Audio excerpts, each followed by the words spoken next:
which is why he decided not to go. Do you accept that explanation? Well, I know this, that those troops would have loved to have seen him.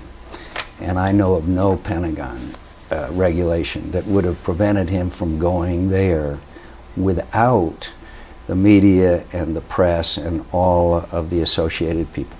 Nothing that I know of would have kept him from visiting those wounded troops, and they are gravely wounded, many of them. He's done it many times in the past. In Landstuhl, Germany, when I went through, I visited the hospital. But the important thing is that if I had been told by the Pentagon that I couldn't visit those troops and I was there and wanted to be there, I guarantee you there would have been a seismic event. And so I believe he had the opportunity to go without the media, and I'll let the facts speak for themselves. So this is fair game in the political campaign.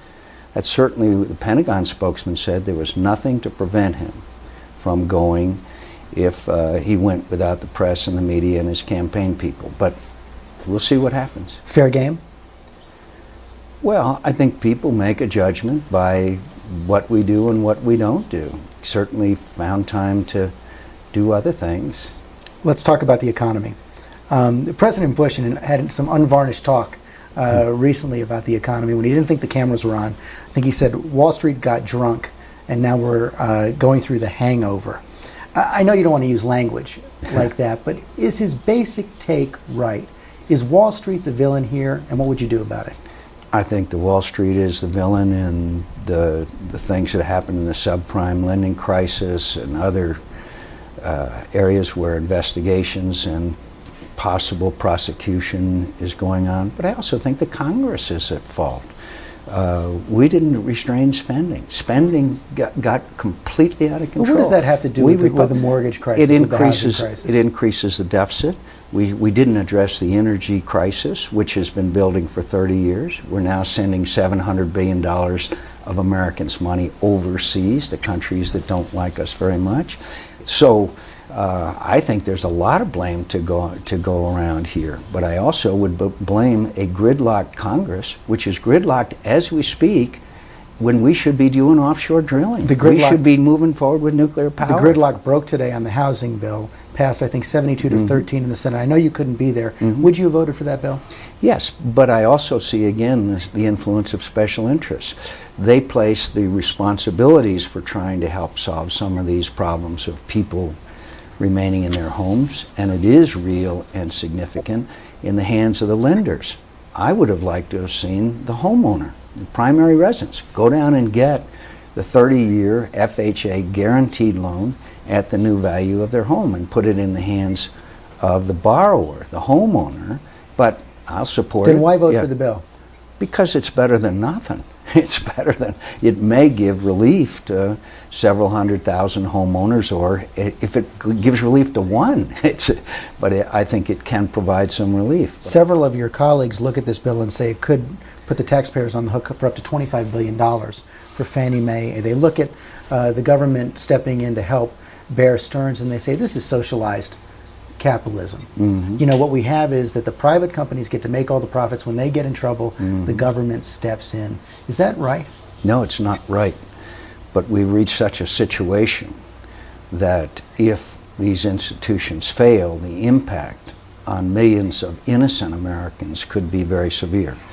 In the case of Fannie and Freddie, we should stop their lobbying activities. We should eliminate the pay and bonuses that these people raked in. George Will has an idea on that. He says that when someplace like Freddie Mae or Fannie Mae or Bear Stearns gets a government guarantee, that the executives that work there should get a government salary. Sure, that's exactly right. And we could go out and ask people, the smartest people in America, maybe somebody like Jack Welch or John Chambers or Meg Whitman, people like that, and say, come and take over and do it for $1 a year. They'd be willing to do that. But the other thing is, the shareholders should not be the first ones to be paid. There should be new preferred stock issued, and those people would be, and the government paid off first, since the government. And should the government get some stock so that if Fannie Mae does recover, the taxpayer should benefit? Absolutely. Absolutely they should, in my view. And we've got to send the signal that over time that these kinds of institutions have not helped the American homeowner They've basically helped enrich a lot of people that otherwise shouldn't have been. Majority of Americans think you're going to come in, they look at your tax plans and say you're going to be just like President Bush on the economy. What would you do right now, spending aside, that would be different from what President Bush is doing? Well, I would give every family in America double their exemption for on the child tax and children's tax, a dependent tax break from $3,500 to $7,000. I would declare that we will scrub every agency of government and eliminate those that that are not necessary. I will veto every single pork barrel bill that comes across my desk and make them famous. I will promise that we will not only keep tax cuts low, but we will have some additional incentives for American investment and growth of jobs. I will embark on an immediate effort to eliminate our dependence on foreign oil, nuclear power, offshore drilling, wind, tide, solar, and stop this drain of $700 billion a year from the American economy. This administration, for 30 years, Congress and the administrations have not done anything on this energy crisis. Now it's hurting low-income Americans the most. There are many steps that can be taken, absolutely, including the gas tax holiday. Everybody Not a single derides economist that. in the country says it works. Yeah, and there's no economist in the country that knows very well the low-income American who drives the furthest in the oldest automobile that sometimes can't even afford But to go to work. they all say that that American's not going to get the benefit. The oil companies, the gas companies are going to absorb any reduction. They say that, but one, it didn't happen before, and two, we wouldn't let it happen. We wouldn't let it. Americans wouldn't How let would you them prevent absorb that.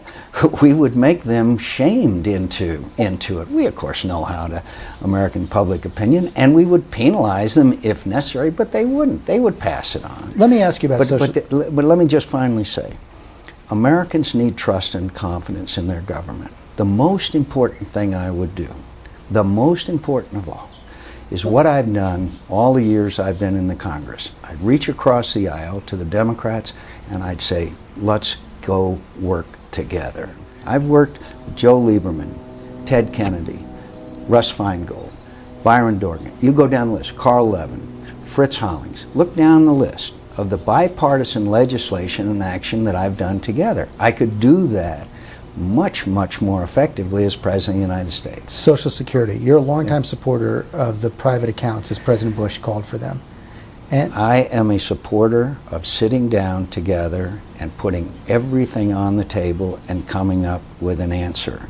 So there is nothing I would take off the table. There was nothing I would demand. I think that's the way